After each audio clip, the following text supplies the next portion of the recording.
notice requirement will face a civil penalty of $1,000 for each violation.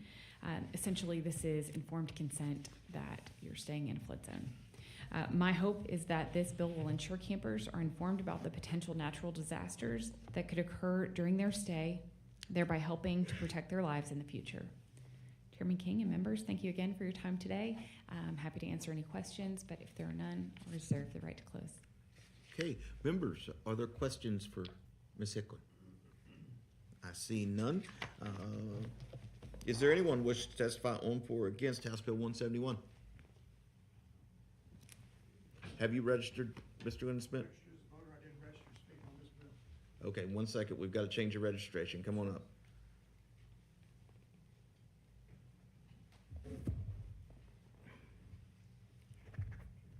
So you registered in favor, but not to testify. Yes, sir. And you would like to change Yes, I'd like to testify. to testify. Yes, sir. And we have your permission to make that change. Please do. Yes, sir. 1 second. Okay. There it is. All right. Now we show you as Larry Lindenschmidt. You're here on behalf of yourself, and you're for the bill. Is that correct? Yes, sir, Mr. Chairman. Please proceed. Thank you, Mr. Chairman. I'm Larry Lindenschmidt. I'm here speaking on behalf of myself. I'm a theologically conservative Christian, a politically conservative voter. I'm also a member of the Evangelical Environmental Network, and I can tell you that Christians, and not just Christians, everyone is crushed by what happened at Camp Mystic. And this bill will help people to be informed, and they can make decisions. But I think if you were informed, some different decisions would have been made. And so anything that gets the information back to the parents and they're fully informed, the Evangelical Environmental Network, the Hill Country Institute, all the groups I work with are for. So please, this is the kind of bill, this is the kind of incremental improvement that we can make. And safety is paramount. It's number one. We have to think about the safety of our kids when they're in these camps. There were mistakes that were made. There were opportunities that were lost. So grab the moment. This is the time to fix as much as we can. I know you know that. And I know that you've heard some heartbreaking testimony. And I just want to say my heart's one of those that's broken. I know families, I know families that lost kids. So please, take care of those kids. Yes. Let the parents know. Thank you. Thank you for your testimony. Members, any questions, Mr. Windsmith? Seeing none. Now, is there anyone else who wishes to testify on for or against House Bill 171? Seeing none. If there's no questions, Chair recognizes Representative Hicklin to close. Thank you, Chairman King. Again, this is about informed consent, not just for campers at summer camps, but also anyone traveling with an RV or wanting to camp in a tent in an area where there's commercial opportunity. They just know. Thank All you. right. Members, are questions of the representative? Seeing none. Thank you for being here. All right. If there's no objection, House Bill 171 will be left pending. Is there objection? Chair hears none. House Bill 171 is left pending. Chair lays out Senate Bill 18. Recognize Representative Gerdes to explain the bill.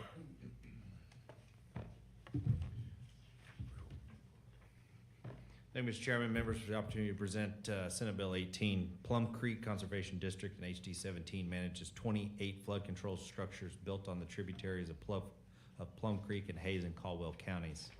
Plum Creek became the origin of this bill when it was engaged in upgrading a number of its sponsored structures in cooperation with the National Resource Conservation Service. The district experienced delays due to drought and the permitting process that prompted the need to seek solutions on a long-term basis.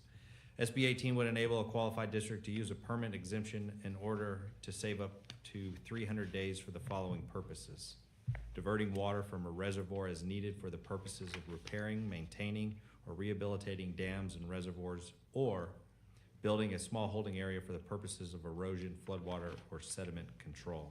Simply put, this bill would help remove red tape for those types of districts and allow them to better serve their purpose. Thank you. If there's no questions, I reserve my right to close. All right. Members, are questions of Mr. Gerdes? We have one witness. You'll wait. Okay. All right. You have a witness. We'll call you back shortly. Chair calls Daniel Meyer.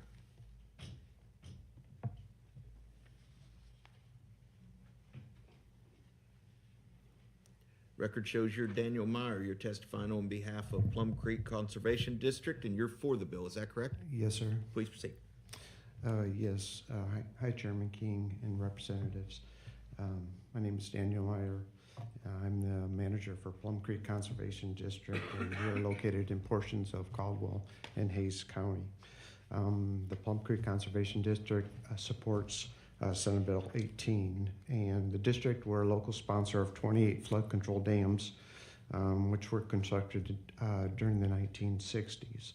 So Senate Bill 18 will allow our district and other similarly situated districts around the state to utilize, when needed, the surface waters in the reservoir of a dam below the lowest port level of the for rehab and for repair projects. So during the ongoing drought, a couple of our rehab projects experienced delays because we had not yet received the necessary water permits at the time when we needed them. And also the temporary permits that we had through TCEQ had reached their limits. So during these delays, the dams were more vulnerable to erosion and to possible failure. So Senate Bill 18 will also improve government efficiency by streamlining the process and freeing up state personnel to work on other pressing matters, and lower the cost attributed to hiring contractors, because our contractors naturally want to have certainty that they have an adequate water supply. So again, thank you for Representative Gerdes and for sponsoring this bill and for your time. Thank you for your testimony. Members, are questions, Mr. Meyer? Seeing none, thank you for being here. All right, thank you. Is there anyone else who wishes to testify on, for, or against Senate Bill 18? Seeing none, Chair recognizes Representative Gerdes to close. It was 12 bills away from getting passed on the House floor before the deadline, and came out unanimous out of the Senate and the Natural Resources Committee in the regular session. Appreciate y'all's support. And Members, are questions, Mr. Gerdes? No? Seeing none. close. You close. Thank you. All right. If there's no questions,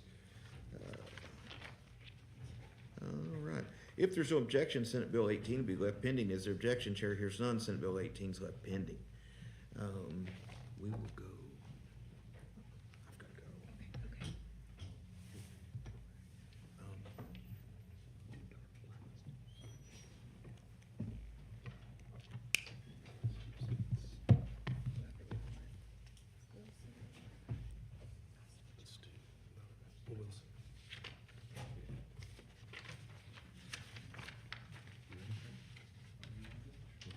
This time, Chair lays out Senate Bill 3 and recognizes Representative Wilson to explain. Thank you, Mr. Chairman and members. The recent devastating flood in Kirk County and across central Texas highlighted how critical early warning systems are to protecting lives. And as you know, many rural river systems in Flash Flood Alley are home to youth camps, RV parks, and other gathering places near flood-prone rivers. With limited cell phone coverage in many of these areas, we must rely on proven technology like outdoor warning sirens.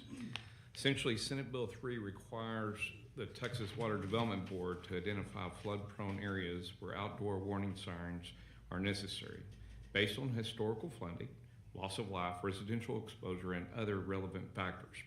Once identified, the responsible municipality or county must install, maintain, and operate the sirens according to the Texas Water Development Board rules. Some key provisions of this bill is identification, whereby Texas Water Development Board must identify areas with a history of severe flooding, loss of life, or significant residential exposure. Local responsibility. Municipalities and counties are required to install, maintain, and operate sirens in those areas. Establish standards. Texas Water Development Board will adopt rules on operation, testing, equipment standards, and backup power. As to compliance, the Texas Water Development Board may withhold future project funding for jurisdictions that do not comply. Funding. The good news is a new state grant program administered by the Office of the Governor which we saw and heard on the floor with the preparation of Senate Bill 5 yesterday, will help local governments cover installation costs. The bill directs Texas Water Development Board to adopt procedures for siren operation, minimum equipment standards, and requirements for backup power sources. Local governments must regularly test those sirens and document results. Jurisdictions already operating compliant sirens are not required to duplicate those systems. To offset the costs, as mentioned earlier, Senate Bill 3 creates a state grant program administered by the governor's office with appropriations in Senate Bill 5. Importantly, Texas Water Development Board may withhold financial assistance from non-compliant jurisdictions except for siren grant funding. In closing, Senate Bill 3 provides Texans with another layer of protection against flash floods by preparing state oversight with local responsibility and by funding implementation through a state grant program. This bill ensures that communities across Texas are better prepared for future flood events. Thank you, Mr. Chairman, and available for questions. Thank you. Members, any questions? Chair hearing none, we're going to reserve your right to close. At this time, Chair calls up Cyrus Reed, Kenneth Flippin, Stephanie Morris, and Shane Somm. If you could please state your name, who you represent, and your position on the bill for the record. Cyrus Reed, Lone Star Chapter of the Sierra Club, in support of SB 3. Kenneth Flippin, Texas Chapter of the U.S. Green Building Council, in support of SB 3. Stephanie Morris, on behalf of myself and Birds and Bees Farm, in favor of SB 3. Thank you. Shane Somm, City Councilman, Lago Vista, in favor of SB 3. Ms. Morris, you registered as yourself. Would you like to change the reflection on that? Okay. No. Testify. Okay. Thank you. Go ahead, Ms. Reed. Thank you. I'll be very brief. Cyrus Reed, Lone Star Chapter of the Sierra Club. Again, going back to the state flood plan, Water Development Board had a number of recommendations. One was increased funding for low water crossing safety with structural upgrades and warning systems. Recommendation number 4 from the board was prioritize and expand funding for implementing flood early warning systems on a regional scale with emphasis in rural areas. We believe this bill does that. The one comment, and I submitted some written testimony, the one comment I have, and I think I have the same conversation with Dr. Bonin, is we want to make sure that the funding going to the governor's office is carefully coordinated with the folks at Water Development Board, because obviously they have a flood infrastructure fund. They can give additional funding. I think the bill does that by saying the office of the governor can sort of give their grant program to another agency. I've suggested some language if you want to take it, but just making sure there's that coordination, because we don't want to duplicate resources or efforts. We want to make sure we're a well-oiled machine, and that at the end of the day, people who live in flash flood areas are getting warned and getting out of danger. Thank you. Again, Shane Somm, City Council, Lago Vista, in favor of SB 3. I want to thank y'all for bringing this forward. I've heard from no citizens that they don't want this. They want more warnings of the flood. Lago Vista is a peninsula. We're surrounded by water on 3 sides. We're only 5 minutes from Sandy Creek. So when this was all going on, I was actually at the EOC in Lago Vista with Travis County ESC number 1. People were very scared. They weren't certain what was going on. Unfortunately, not everybody voluntarily signs up for Warren Central Texas, and so we've been trying to get folks to sign up on that, and they weren't sure what was going on. So I think this would solve a lot of those fears. And then obviously a lot of our citizens went over to help the residents in Sandy Creek. I had the honor of being there on Monday at Sandy Creek with the chairman of the International Lions Club, who came to see what was going on, and we heard from some of the residents there. One of the terrifying stories we heard from one of the residents was that they didn't know that the flood was coming, and the only way they found out was debris was hitting their house, and she heard the brackets snapping from the cement in her house as her house was lifted up, and they were trapped in the house as it was going down the river, and they were in there with their 1.5-year-old, a 4-year-old, her husband, and they said all they could do was pray, and they said they just received no warnings beforehand. So my hope is that we implement this program, we get more warning signs out there for folks, and we can prevent these things from happening in the future. So thank you.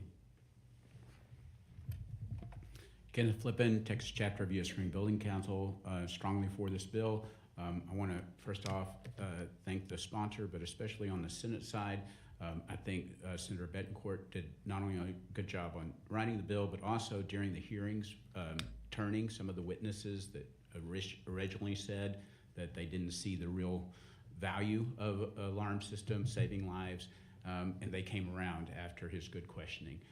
The other thing, I've been going to the Kerrville Folk Festival for 20 years. I've been in the rivers down there a lot. I do think that we've got to consider like emergency scenarios, or it changes every single time. Next time it could be during the day, an emergency system in key areas I've seen where there's literally hundreds of people in those rivers, and an emergency system that would go off would definitely save lives in the right scenario. So please support this bill. Thank you. Hi, Stephanie Morris. Sorry, I didn't write anything, so please cut me off. Don't let me disrespect your time.